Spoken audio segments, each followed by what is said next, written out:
Right, thank you very much. Right, welcome everybody to the Haverhill Town Council's Civic Events Working Party here on Tuesday the 9th of July.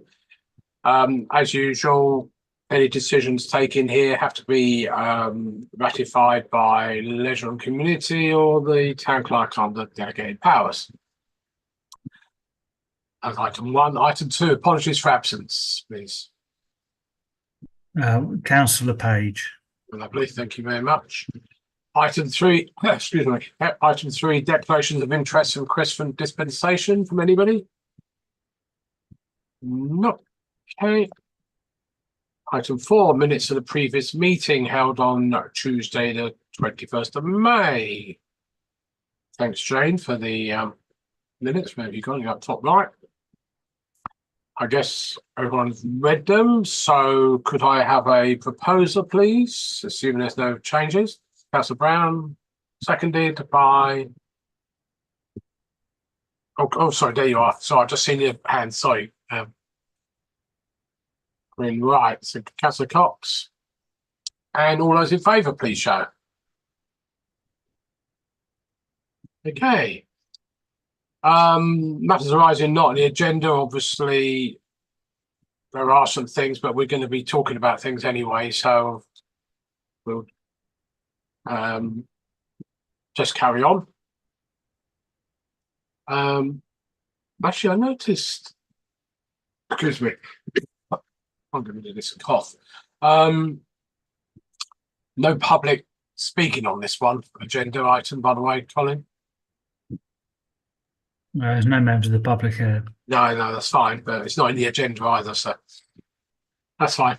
Right, let's get quickly on then to review the civic events that we have had so far in the last month or so. Starting with D-Day 80, obviously on the 6th of June, which I thought went very well. Anyone gonna talk about that? Sarah, is that your department, or anyone got any comments maybe? I don't have anything particular to say about it. No. Not from it, it was all fine. Yep. I think it went very well. Thank you for that. All that. So we're. Oh, sorry, Colin. Just in your hand. Go up. Chair, I mean, I think I'd say that I thought that the arrangements for the event went very well indeed. I thought that the proposals by this group for the D-Day banners in the market square and along the high street with the flags, I thought it looked absolutely fantastic. And even you'll be aware, as we were putting the banners up, people were already immediately taking photographs. So it was clearly a very, very good idea, and I thought it worked really, really well. And I know that the later sort of Armed Forces Day events, people remarked on them then as well, and also the poster display in the art centre and the church. I think, you know, we certainly should pause for a moment to congratulate the committee, the working party, on what you guys came up with, and obviously Sarah and the team for actually delivering your vision, because it did look absolutely amazing. Yeah, we did have, and Joe might remember them better than me, but a load of very positive comments on Facebook, congratulations and touching display and things like that. Councillor Smith, Dave. Yeah, I think what I've got to say really covers all of the three things on this item here. That obviously I spent a lot of time speaking to the visitors to the town and the dignitaries and whatever, and they've all, you know, without exception, were all really impressed with the work that's been put in and how you'd all pulled off the event. So yeah, big congratulations to everybody. Tony, Councillor Brown. Thank you. Yeah, I say I'd echo what Colin said. It looked really, really impressive walking up the high street, and you know, to see the Haverhill D-Day veterans on the, that just, and obviously no relations of some of the people that was on there. And they was the ones I spoke to was really over the moon with that. So let's say well done all. Obviously it's VE Day 80 next year. I'm hoping that we can do something on a similar vein. Obviously might have to tweak the flags a bit, etc. But it was a really, really great thing to do, and personally, not very nice to see. So, thanks everyone. Yep. From my side, I suppose the effort to put all those flags up and the banners and everything else was worth it in the end. Long hours, but I think it went very well, and we did it quite efficiently. I thought we've lost. I've lost where's Gary. There we are. Gary and Colin, obviously, and Aaron, wherever Aaron is down there, and others went very well. And as Tony says, next year we've got VE Day and VJ Day. So hopefully we will do something for those events like we did whatever time we did it 4 or 5 years ago, when it was. Lovely, thank you. Right, moving quickly on to a Suffolk Day, obviously on the 21st of June. Again, I thought it went well, other than the confusion over which way the people should be facing, but not the end of the world. No, that was disappointing on all the, I don't know how it happened, on all the plans that we presented to the group, it wasn't that configuration at all. And then, but anyway, nobody particularly noticed. There were no comments, so I think it was fine in the end. Yeah, Max. The only comments I had, I did have some from people, some of the dignitaries who were sitting in the chairs, who said they were sitting in the sun, looking into the sun, and it was very hot without any shade out there. So that was the feedback I had from a few different people, to say even if they were sat the other way round, so they were looking away from the sun, it would have helped. But I say I don't think there's much we could have done on the day, but I did have that feedback. One of those rare days we actually had some sun, I think. It's Exactly. yeah. I mean, from my perspective, obviously I was filming. If I'd have known it was going to be like that, I'd moved the camera 180 degrees and I had some good shots. As it was, I got a bit, not much, but that wasn't the purpose of the thing. But you're right. I think, especially those who are in their robes were, I could see they were getting rather warm. But it's a difficult way of doing it. Yeah, I was quite surprised to see how many people were there actually. From certainly the dignitaries, I was very pleased. Okay. Yeah, I think it did show the town off in a good light, and it did show to other neighbouring towns that Haverhill can do stuff. Yeah, that's right. And whoever does it next year, I guess it's got something to live up to. Whoever that may be. Do we know who that's going to be yet? Yes, Chair, it's going to be Lowestoft. They have the advantage, of course, is that it's going to be on Saturday. Yeah. We had a school and a work day. I think we need to take on board the issues with the sunshine, etc. It wouldn't have made any difference, I guess, if we had mirrored the way that everything was set out. It would have worked just as well. And we may also need to think about whether we need to investigate a little bit extra capacity for a larger awning for that sort of thing, as Reverend Max was just describing. And I think also the contractor who, because of the time they were doing it, wasn't supervised in terms of their setting out of the staging, which resulted in the staging not being where it was supposed to be. I think we just probably need to actually make sure we nail down in the specification that the staging is to go where we say it's to go. It wasn't the staging, it was the configuration of the staging. So the staging was set up exactly as we wanted it to go, but then it just got switcherooed when I was dealing with the late arrival of the horses, which were actually quite a popular feature. Right, I didn't. So sorry, I thought that the stage was supposed to be at an angle across. No, the stage was meant to be where it was, with people more at an angle. So, right. But so was it just because the children from the school were sitting in front of all the dignitaries and walked round, and quite frankly, they had their backs to the dignitaries and sung to the backsides of the horses. It was slightly peculiar. And then that was because the whole event was meant to be facing outwards, and so the people that were actually sitting out in the audience were just getting the back of Georgie and everyone else. So I thought it was a bit disappointing for the public that came to have a back end view of everything. So that's why I asked the primary school to go around, so they at least had a bit of a share of the proceedings. Right. Okay. Fair enough.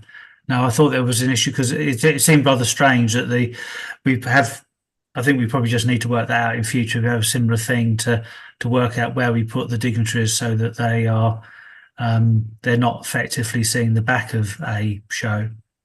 I wonder. It's unfortunate because it was on a Friday with the market. If we'd had next year, for example, we could have used the whole market square, brought the dignitaries down onto the lower area, and done very similar to what we did for the proclamation. Yes. Yeah, where they're in public all around, and then the horses obviously could have gone further towards the high street. Yeah, it was a bit of a shame, but what year we'll next do it again? I suspect will be quite a few years hence.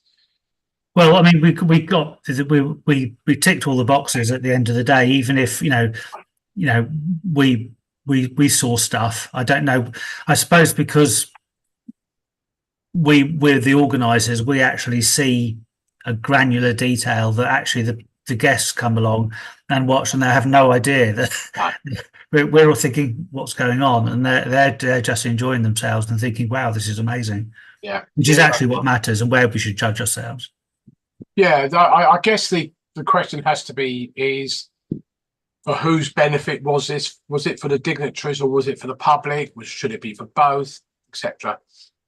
Yeah, I felt bad that the public came out and were getting the backs of people, so that's why I tried to equal it up a little bit. Yeah, because at one point the lectern was facing the public, and then somebody turned it towards the dignitaries. So I think that's what happened. Anyway, okay, well, been and gone. So, anyone else have any comments on Suffolk Day? So, no. Okay, let's move on to the bigger one, which was Armed Forces Day, obviously on the Saturday 29th, which again I thought went extremely well. I don't think we had any major problems there. My only comment would be, well, two things before anyone else says anything, is I wonder if we should reduce it down slightly in time, because it went on to 3 o'clock. But to be honest with you, after the flag raising, most people left and there was very little there. And the second thing was Patrick and what was his name? Paul Wood, sorry, yeah. Because nobody was there, they had virtually no audience. Patrick was a little bit better because he was straight after anything else. And I wonder arguably whether we should maybe start it a little bit earlier and still have the same time period. But, it's something to think about anyway for next year. That's my view anyway. Anyone else got any comments? Tony? Yeah, I'd agree with you, John. Start a little bit earlier and aim to finish around 3. Every week on a Saturday, that's the main bulk of the public are down there sort of earlier in the morning to after to after lunch, and like 3 o'clock, everyone does want to sort of disappear. So if we bring it half hour forward or something like that, and then finish at 3, that'd be good. I would say that personally, I think it was the best event that we've had for Armed Forces Day. I mean, the weather, was terrific. That always, it's 90%, but not 90% of it, but a large part of it. But I think everyone was magnificent. Everything seemed to work really well. The organisation was terrific. I didn't personally see any hiccups on our side of things with the convoy. I think that worked, really well. All the convoy participants were, happy as always. Looking forward to next year. So pat on the back for everyone, that organised everything as usual, because that's all the hard work. So thanks. Cheers. Thanks, Tony. Brian. Yeah. Brian 1, Brian 2. Brian 2. I agree with Tony. I thought it was a really brilliant day. We certainly enjoyed being part of it. And I think it's a very valid point about starting earlier. I mean, we'd set up, and in our little section where we were activities for children, there were people coming in well before the start time and taking part. And in my experience, the afternoon always is much, much quieter. So perhaps starting half an hour earlier would be a good shout. Anybody else? Oh, sorry, Quinn. Yeah. Just a couple of things, really. I mean, as I was walking down the high street, there was lots of people there, and I don't know if they then ended up on the market square. I'm not sure they all did, but it was certainly people were showing up on the high street. Just two things. One was already mentioned. Again, it was a hot day, and for dignitaries standing up that whole time on a hot day, we probably could have done with some chairs. Again, it's a very small thing. And the other small thing was when the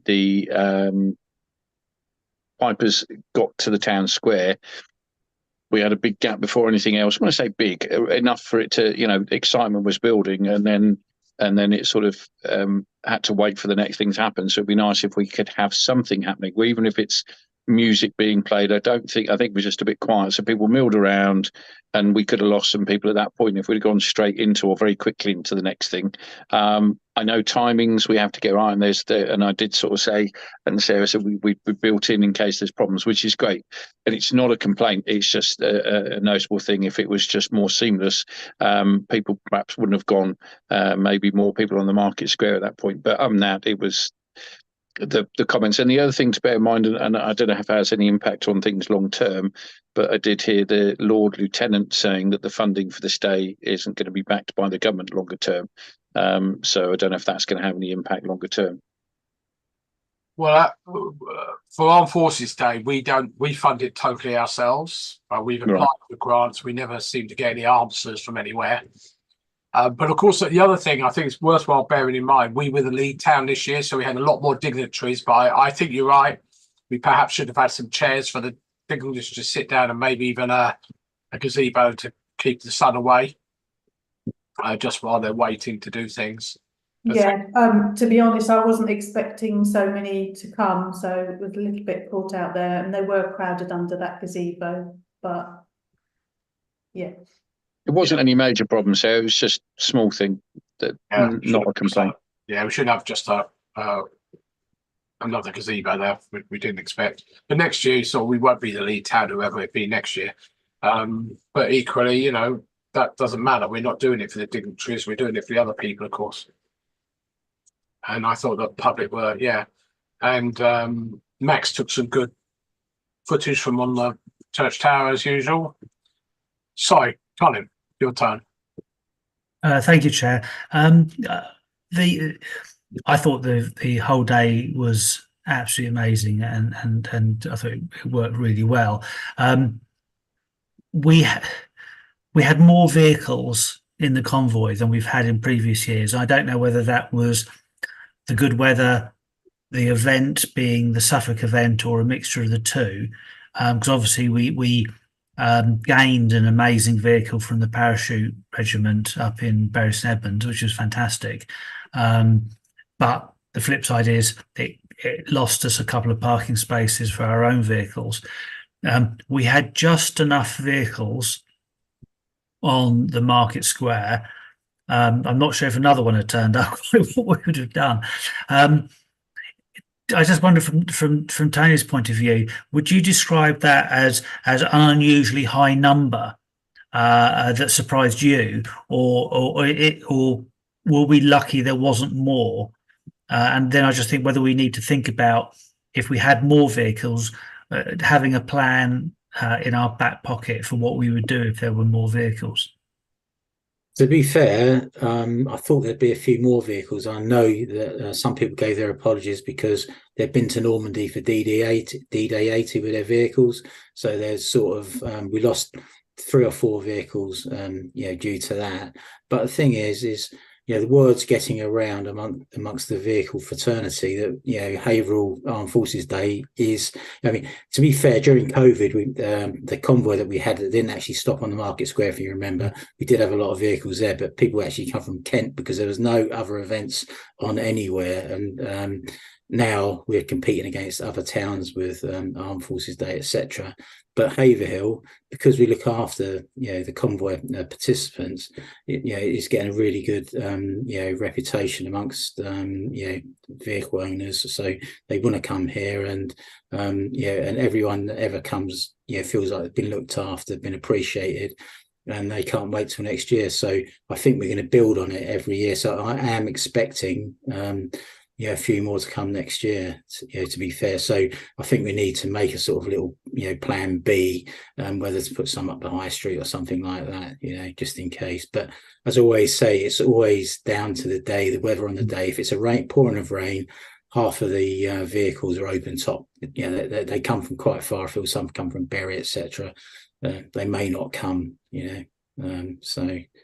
Well, that's handy. That's forewarned is forearmed. So at least it's something we can actually think about. Our overflow was actually to put any further vehicles outside 9 jars in the bay there. That was the plan if we did get over too many. But of course, as you rightly say, the parachute. There wasn't parachute regiment. Army Air Corps. Army Air Corps. That's it. They won't be here next year because they say they always follow whoever the lead town is. So last year at Woodbridge, next year they'll be at whoever. Are you talking about the 677 squadron? The big vehicle that turned up. Oh, but because he said, "Oh, we'd love to do it next year." No, I spoke to the whatever rank he was, the boss. Yeah, so did I. Maybe he changed his mind. I don't know. But afterwards he emailed. He lives in Kennington as well. Oh, we'd love to do it again. Yeah, I think the problem is he says he's always been told that they have to follow they've always followed the lead town. Maybe he hasn't got away with him. I'd just like to say that the Glen Morriston band and the Big Sing really enjoyed themselves. Yeah. And they were really keen to do it again. And also we got free parking on the day, which I didn't think of until just a few days before, but free parking for the Arts Centre car park was a boon. Yeah, unfortunately, we only found out about that after I paid my money for the day. It wasn't well publicised because apparently it wasn't just free parking. And I probably shouldn't say this in the public thing, but it was actually, they were just not going to be checking anywhere in the car park. So anybody who parked there in theory could have had free parking.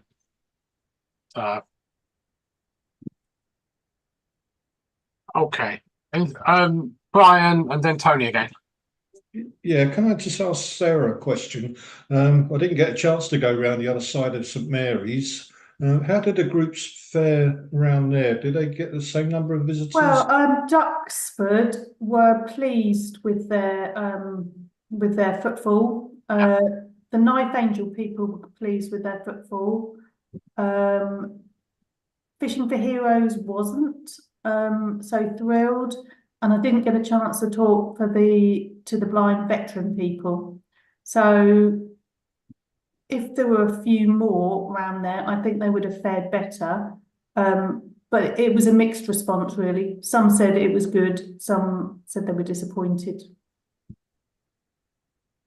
Yeah, and there's maybe a question for Max. Were we not supposed to have had some other stalls from the church? Because I saw them on the Market Square side, but I don't. Were they? So we had a bit of a summer fair, but we just had a couple of stalls out on the Market Square side. There was never going to be more than a couple of tables from us. Oh, okay. And in the event, we went out the other side because it's easier for us to then have free flow into the community area where we've got our refreshments and things. I wonder if we're going to have this problem, we start thinking about overflowing onto the pavement in front of the church. I think there's enough depth there to allow people with wheelchairs to get past and everything. Where market stalls used to be, you know, like 30 years ago. Where do you mean, in front of the Drabbit? No. In front of the high street, side of the church. Yeah. I know what you mean then. Just so it becomes part of the whole group. So if people wandering along, they won't think they're necessarily market stalls there, but they're part of the same, same event. And it might be worthwhile taking some of the event into that top end of the high street there. So people know that there's things going on, because if you're walking along the high street, you don't necessarily see anything until you're virtually on top of the Market Square.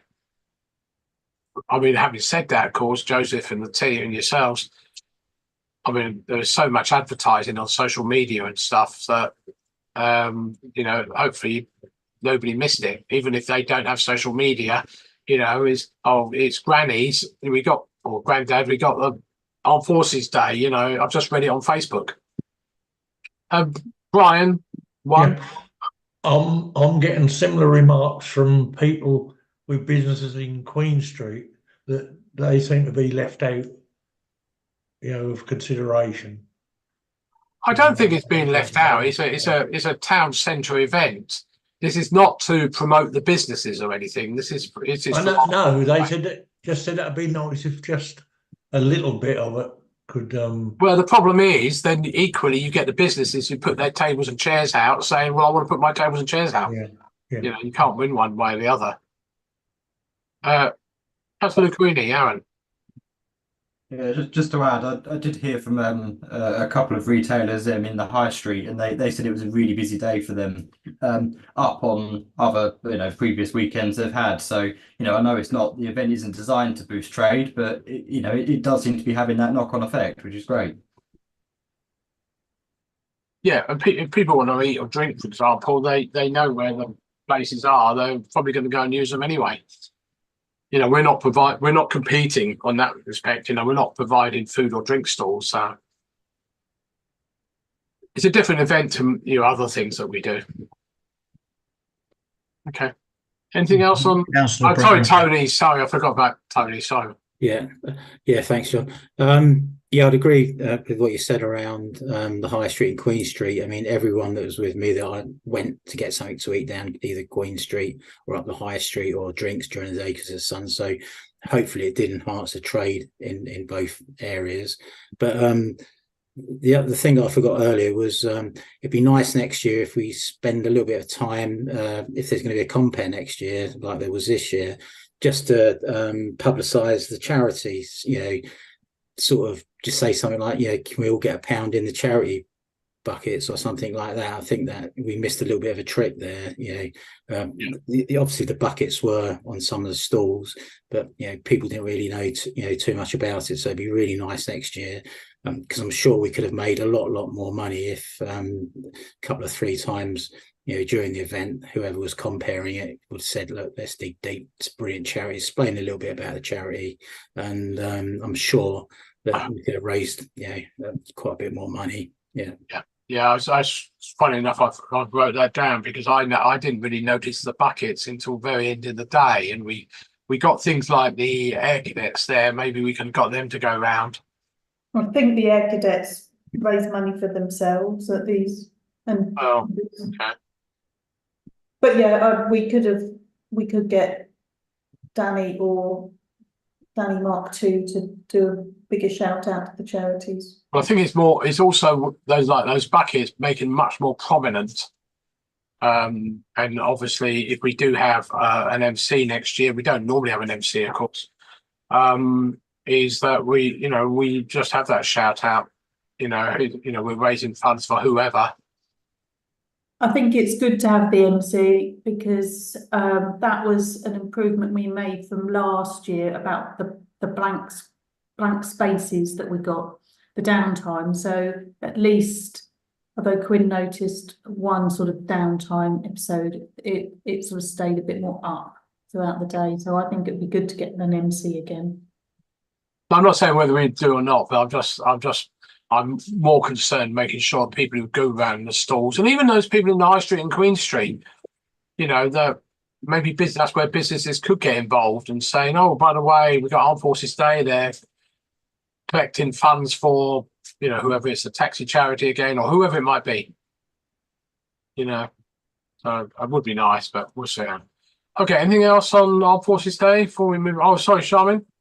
I just wanted to say that maybe the shops and the businesses could be encouraged to do something in their windows. Peasgood and Skeets put up some of the posters for them. Well, they put the posters up for the men in their window, and maybe some of the other businesses could be encouraged to, decorate their windows with red, white, and blue or something like that. Yeah, I have to agree with you there. Anybody else? No. Okay, shall we move on? Right, so we got the I'm pleased to see Brian here. Brian 1, if we're going to call Brian 1. Let's get on to remembrance. I've got a feeling it's actually, am I right? I thought it was on the 10th of November. Not the 12th. It's the 10th. Yeah, I thought so. Yeah, that's wrong date. So Sunday the 10th. I'm assuming we're just going to be doing exactly the same as we did last year. Although I was only there in body, not necessarily in mind, because of other things. But at this stage, I saw your email about the lack of response from the Sea Cadets ban, Sarah. Yeah, the Sea Cadets and the Air Cadets have been a little bit hard to get hold of.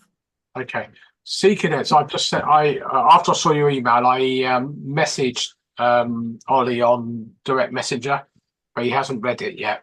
Oh, okay. So he may come back to us. He may, well, hopefully he'll come back to you. But yeah. Well, last year Adam was like a driving force, wasn't he? Yeah. It would be good to get him back to do the same, and maybe we could polish up the sign off at the end. But yeah, I don't see any reason why we shouldn't do exactly the same.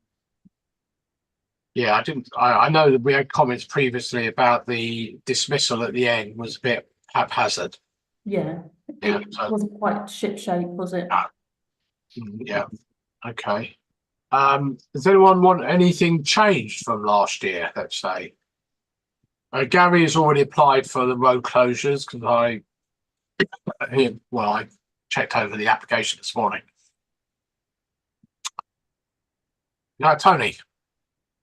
Are we going to try and get the fire brigade to lead again? Well, they're having problems, I think, getting hold of staff because of county council cutbacks and everything. Certainly, we'll ask the police, we'll ask the fire brigade, obviously. I don't know about this. I'm still confused a little bit about the bus side of things. Yeah. That was just a weird last minute thing. I know it was. Yeah. I know it was, but That was an improvisation from Adam. He Yeah. literally minutes to go, and he came up to me and said, "I'm putting the bus at the front." Literally with about 2 minutes to go, so it was kind of improvised. So I wouldn't expect it again next year. No, okay. Only went out; it didn't come back. No, that's right. We all thought it was number 13 going down the road. I suppose the important thing is, and all this sort of stuff is obviously it is a town council event with all people like Brian and the RBL and everybody else involved. So we have to make sure that we obviously include everybody as we do. Certainly September time, I would have said we need to start thinking about meeting physically, like at the cemetery, to make sure we haven't got things like Charmaine mentioned last year about, which wasn't done, like the steps up to the War Memorial. They were loose slabs there, they weren't fixed. So we need to get those sorted out. Colin. Thank you, Chair. Do we know that we have Danny being the parade master again? Because obviously he did a grand job. We do need to help out a little bit because our planning, and to be fair, we were warned, our planning just for how people got onto the market square, we just need to make sure that our stewards are briefed really clearly to make sure that the parade goes in the right place. And it kind of, there's a little bit, just thinking back to Armed Forces Day, and so I apologise if you can hear the US Air Force above my head. On the Armed Forces Day, when we did the flag ceremony, there was nobody military, if you like, running that, which meant that the air cadets were kind of a bit stranded by their flags because they were standing waiting for somebody to kind of bark the correct instructions to them. So I kind of said what I needed to say to get them to come back in, but I had a similar thing at the Remembrance Day in terms of stopping the band from marching clear across the market square and out the other side towards the Drabbet. So I just wonder whether there's anybody else around within the Royal British Legion or elsewhere who can be ahead of the parade to actually give the commands to stop the parade in the right places. Dan, he was supposed to be. But he can't be in two places at once, though, can he? I thought he was at the front, on the march back. Well, I'm not. So you need an extra steward, do you? Well, yeah. I mean, he's the parade marshal, so I think all we can probably do is kind of point out that we had these issues. I think we need a second person because our plan requires Danny to be in two places, which obviously is not fair. So if he knows that there's somebody waiting at the market square, particularly as the parade splits. Yeah. So, for instance, Reverend Max ended up with the troops at the bottom of the market square instead of on the semicircle, etc. I just wondered whether that would make life a bit easier logistically. But if you could have that conversation within the RBL, that'd be useful. Yeah, I will. Yeah. But when we have our on-site talks, we can really point that out to him. Yeah. Okay. Yeah, and we absolutely can get chalk markings to mark the stop positions for on the market square. I'm quite sure we can do that. I mean, it's not as if we're going to be using permanent paint. But when I did the walkabout for the parade back at the market square, the people who were with me and Danny had actually told us exactly what they were going to do to move the barriers out before us so that the people behind us went in their correct places. And we set in stone. And it obviously didn't happen. Yeah, that's why we need the script for everybody. So it's as well as having people in the right place to give the commands, but there's also we need to make sure that our stewards are clearly briefed and understand, as you say, that they get people to go in the right place. Yeah, we will have a full you know, if you get stewards and we get stewards, we'll have a complete stewards meeting, you know, at a time for your convenience. Okay. That sounds good. Yeah. All right. I had last year. I didn't want to put the onus on the HTC stewards to sending in the particular groups, because I felt it was they probably wouldn't know the exact etiquette, and I don't think the onus should have gone directly onto the stewards. So I think we had these conversations last year. So I think it's good to have this brought up again, so that between all of us, the stewards who will open up the gates and the RBL and the military people, that we get everybody in at the right place at the right time. So I'm glad we can have this conversation to streamline it for this year. Thank you. Yeah, and from the band point of view, I don't know what happened there. I wasn't there, but they were given a complete plan of where they had to march to and where they had to stop, which was on the top end of the market square. They were and they were shown that they're going to go up to the Bull, turn left, and then go through the slope there, and then even things like were they going to carry on playing and all this sort of stuff. So I'm a bit surprised that they did, but it's who tells them to stop. And I mean the bandmaster, whoever it is, I thought was aware of that, but I could see the look in their eyes that they were getting really worried. They maybe their military training, they were simply expecting somebody else to tell them to halt. Yeah, definitely. Yeah, did they actually end up on the top end of the market? Oh yeah, they did. Oh, they did. They did. Okay. But you know, at the end it was down to me, and I'm not a military person. And it's no. I think I told them that they would be advised when to stop playing, and obviously that didn't happen. And I think you're right. I think that was probably the only part of the whole ceremony. And going back, we've discussed this previously, that I heard didn't work very well. But also the only other part I had was at the War Memorial, at the dismissal side of things, it seemed to be more than one person in charge of who was leaving when. So we need to make sure that's sorted out as well. And that's something we could do in September when we meet up. Tony. Yeah, I was just going to say, it might be worthwhile, Brian, contacting Steve Gibson at the Armed Forces breakfast. Yeah, that's already in. Yeah. We've been sitting here small.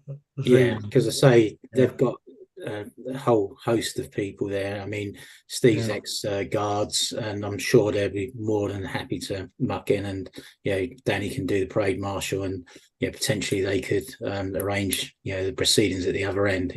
So yeah. Good point, Tony.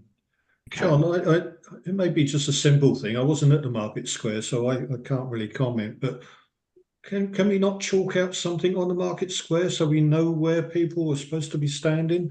At least that gives the stewards an idea where people should be standing. They could sort of wave or direct them to their positions.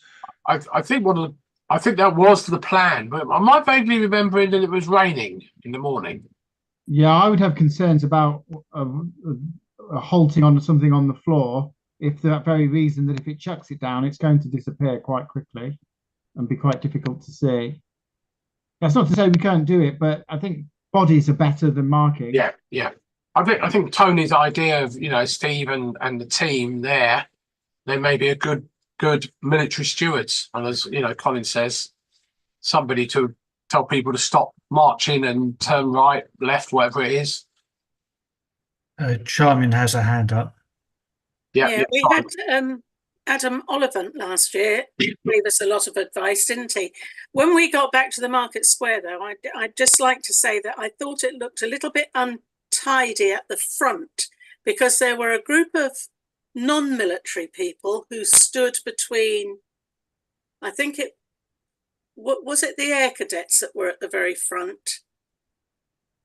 I think they were. There were some people with wheelchair users, some RBL veterans who were wheelchair users, and they kept on going, and they were literally stopped by the fact they got to the flint wall at the other end of the market square. So the whole thing was offset compared to where it should have been. And to be fair, we'd also, you'll recall at the time when we were planning this, a big challenge was you won't all fit on the market square.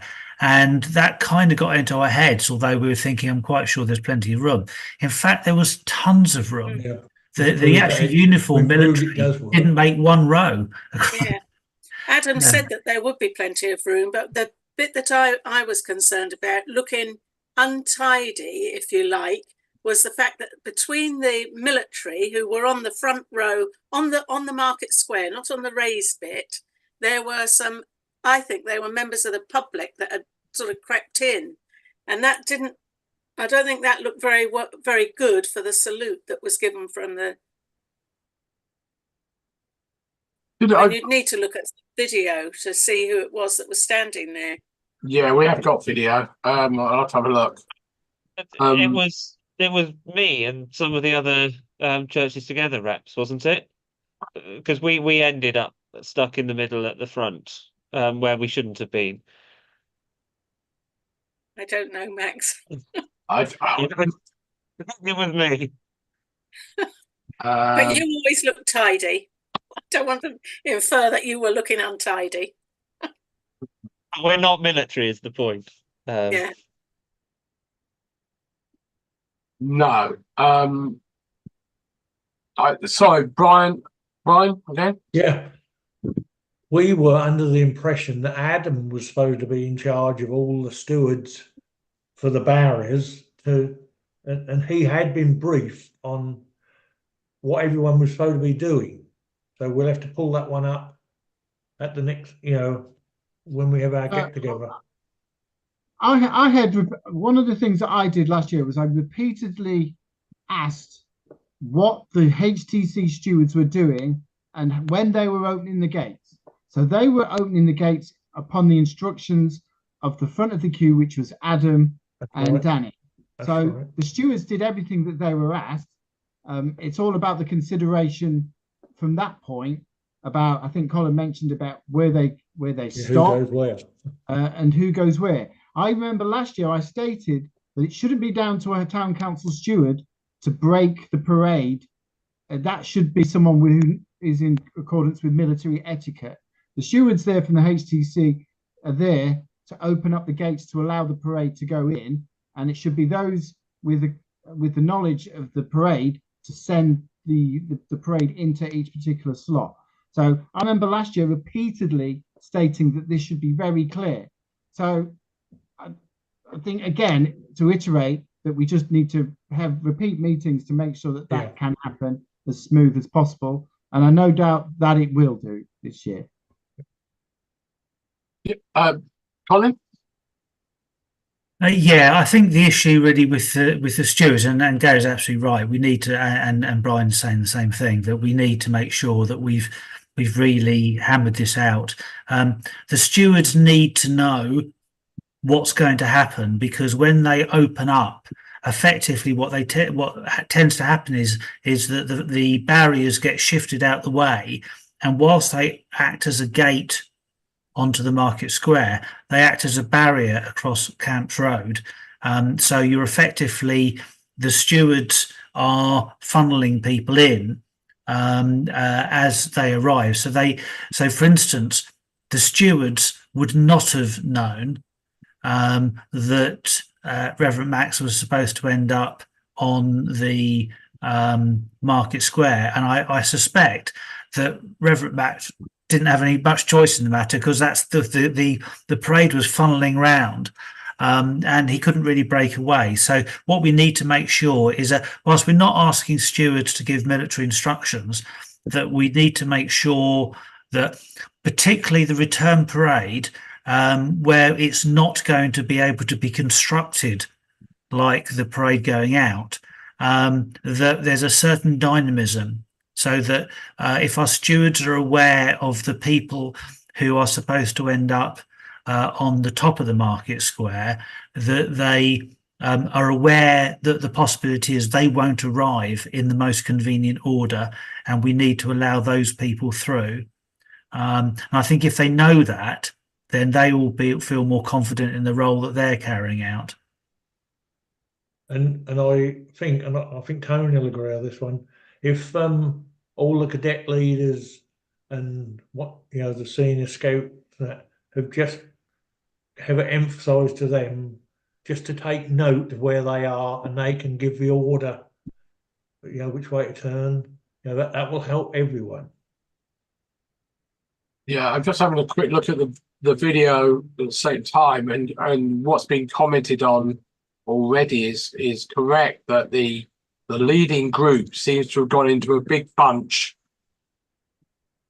church side in a thing, and massive big gaps between everybody else, such that the whole market square was barriered off.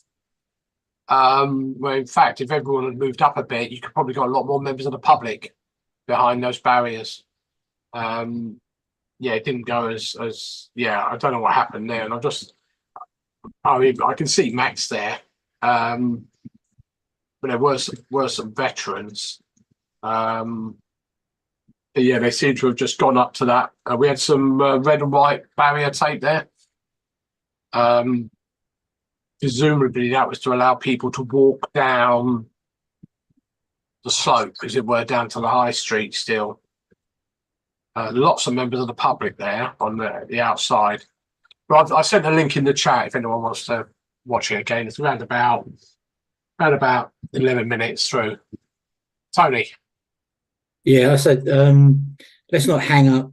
Yeah, get too hung up on it being a military parade. It's a civic parade. It's all different organisations getting involved. It's nice to see it organised, but it isn't the be all and end all. The be all and end all is getting everyone involved, and that's the important thing. For me personally. So it's nice to see everything organised, but let's not hang up. Get too hung up on it. Yeah. So I think probably 95% of everything went very well. Yeah. We get the last thing we want is a bully parade, because I've managed to get rid of that sort of element of things. So, okay. Yeah, we're getting better at it. Yeah, well, we certainly are. One day we'll have, as my old boss used to say, a flawless performance. But okay, right. Anything else on remembrance? I mean, we've got another meeting in October, but as I said, we'll make sure we start more detailed planning for this once in September.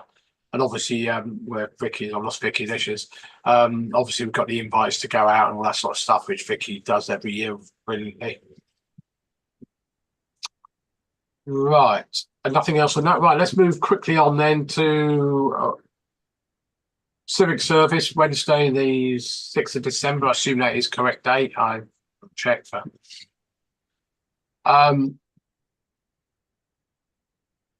guess this is Max and Vicky does this one between you two of you, don't you? Yes, Vicky, do we need Dave Various, yeah. We need to arrange a time for the three of us to get together, don't we? Yeah, could you just check that date again? It's normally a Wednesday, isn't it? Is it? So that'll be the 4th. 4th, yeah. Yeah, that's what I wondered about the date. Yeah, Wednesday the 4th. I think those dates are left over from last year that are on the agenda. Yes, but it is in the church diary for the 4th. Okay. Yeah. And Charmian has kindly given me a contact at Samuel Ward who has replied to try and organise a choir.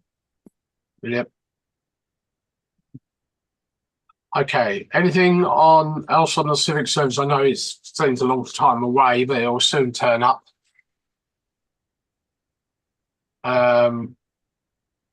Just have to arrange a few readers again, do I? Yeah. Yeah, it's down to you, I'm afraid, Dave. Sorry about. Okay. I try to get on the bit more on the ball this time. Everything crept up on me last year. Yeah. Okay. And I wasn't there last year either because of. I think it was the day I went in. I was in recovering from an operation. Yeah. That's why it went so well. Thank you. Appreciate it. Right. Okay. So nothing else. Then next meeting is Tuesday, the 1st of October. As I say, obviously we'll meet over the summer and make sure things go well. And then if nobody's got anything else.